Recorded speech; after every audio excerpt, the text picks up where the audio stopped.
Hi guys, நம்ம இன்னைக்கு காந்தா படத்தோட ரிவ்யூ தான் பார்க்க போகிறோம். Welcome to final fiction episode 1. படத்தோட ஸ்டோரியில் என்ன பார்த்துருவோம். ஆக்சுவலாக இந்த படம் படத்துக்குள்ளே ஒரு படம் எடுக்கிற மாதிரியான ஒரு சப்ஜெக்ட். இந்த படத்தோடைய மெயின் கேரக்டர் சமுத்திரக்கனி தான். ஏன்னா அவர் ஒரு சினிமா டைரக்டராக இருக்கிற சமுத்திரக்கனி கிட்ட ஊரில் இருந்து வந்த ஒரு பையன் நடிப்பு கற்றுக்கிறதுக்கு சேர்றான். அவன் தான் துல்கர் சல்மான். அதுக்கப்புறமேட்டுக்கு அவனை மேல்படுத்த அவர் ஒரு ப்ரொடக்ஷன் கம்பெனிக்கு அனுப்புகிறாரு.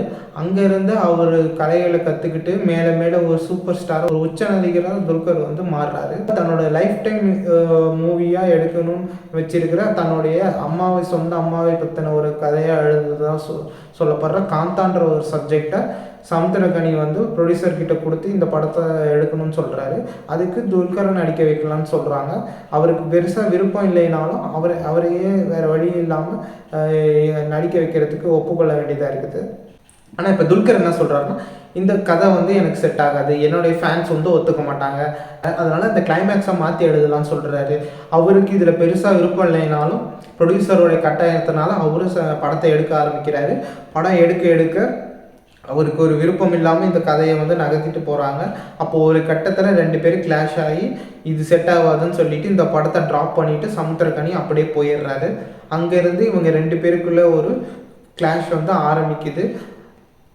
2 பேரும் பேசிக்க மாட்டேங்கிறாங்க. 2 பேரும் வெவ்வேறு பாதையை தேர்ந்தெடுத்துட்டு போகிறாங்க. அதுக்கப்புறம் மீண்டும் பல வருஷம் கழித்து திரும்பவும் சமுத்திரக்கனியை அதே காந்தா சப்ஜெக்ட் எடுத்துகிட்டு போய் திரும்ப இன்னொரு ப்ரொடியூசர்கிட்ட கொடுக்குறாரு. அந்த ப்ரொடியூசர் இந்த கம்பெனியோடைய நிலைமைக்காக வேறு வழி இல்லாமல் திருப்பி துல்கரை வச்சு தான் படம் பண்ணணும்னு சொல்லி எடுக்கிறாங்க. நேரத்தில் சமுத்திரக்கனிக்கிட்ட இன்னொரு இளம் வயது பெண்ணும் நடிக்க கற்றுக்கிறாங்க. படத்தில் நடிக்கிறதுக்காகவும் வராங்க. அவங்க தான் பாக்யஸ்ரீ போஸ். அவங்க சமுத்திரக்கனிக்கு ஒரு சத்தியம் பண்ணி கொடுக்குறாங்க. நீங்கள் சொல்கிற மாதிரி தான் இந்த படத்தில் நடிப்பேன், இந்த படம் உங்கள் விருப்பப்படி தான் கிளைமேக்ஸும் இருக்குன்னு சொல்லி அவங்க நம்பிக்கை கொடுக்குறாங்க. இப்போ இந்த படம் எப்படி கிளைமேக்ஸ் முடிக்க போகிறாங்க, யார் சாதகமாக இந்த படம் உண்மை தோர்மாக நிற்க போகுது, சமுத்திரக்கனியோடைய ஒரிஜினாலிட்டியோடு இந்த படம் நிற்க போகுதா, இல்லை துல்கருடைய ஸ்டார் வேலிக்கு ஏற்ற மாதிரி இந்த படத்தை எடுத்து வெளியே ரிலீஸ் பண்ண போகிறாங்களா அப்படின்றது தான் இந்த படத்தோடைய கதை. இது வரைக்குமே ஃபர்ஸ்ட் ஆஃப் நமக்கு ரொம்பவே விறுவிறுப்பாகவும் சூப்பராகவும் போயிடுச்சு. படத்தில் ஒரு 2-3 பாடல்கள் தான் இருக்கும்னு நினைக்கிறேன். இந்த படத்தில் ஆக்டிங்க்கு தான் ரொம்ப முக்கியத்துவம் கொடுத்துருக்காங்க. அது துல்கரும் பாக்யஸ்ரீயும் சமுத்திரக்கனியும் ரொம்ப அழகாக நெயில் பண்ணியிருக்காங்க. அப்புறம் திருப்பி இன்டர்வலுக்கு அப்புறமேட்டுக்கு இந்த படம் இன்னும் விறுவிறுப்பாக ஸ்டார்ட் ஆகுது. படம் எதிர்பார்க்காத வகையில் ஹீரோயினை கொல்லப்படுறாங்க. யாரால் கொல்லப்படுறாங்க அப்படின்றத விசாரிக்கிறதுக்காக ராணா டகுபதி வராரு. அவர் தன்னோட ஸ்டைலில் எல்லாரையும் அங்கேயே உட்கார வச்சு அவர் விசாரணை பண்ணணும். போலீஸ் ஸ்டேஷனுக்கு எடுத்துகிட்டு போக முடியல. ஏன்னா துல்கர் இப்போ ஒரு பெரிய பிஸ்னஸ் மேனோடைய பொண்ணை தான் கல்யாணம் பண்ணியிருக்கிறாரு. மாமனாரும் அவரோட ஒய்ஃபும் வராங்க. ஆனால் நீங்கள் இங்கேருந்து போகக்கூடாது அப்படின்னு சொல்கிறாங்க. இவங்களில் ஒருத்தர் தான் குற்றவாளின்றத சொல்கிறாங்க.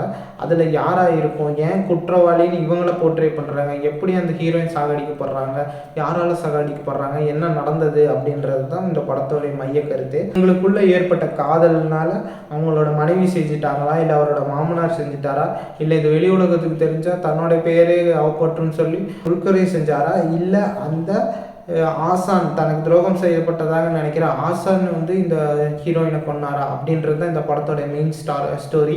ஒரு கட்டத்துக்கு மேலே இந்த படம் கிளைமேக்ஸை நோக்கி போகும்போது யார் அந்த குற்றவாளின்றதை ரிவீல் பண்ணுறாங்க. அதுதான் இந்த படத்தோடைய கிளைமேக்ஸ். ஸோ ஓவராலாக இந்த படம் எப்படி இருக்குது அப்படின்னு பார்த்தோம்னா ஒரு முறை பார்க்கலாம், எந்த குறையும் இல்லை.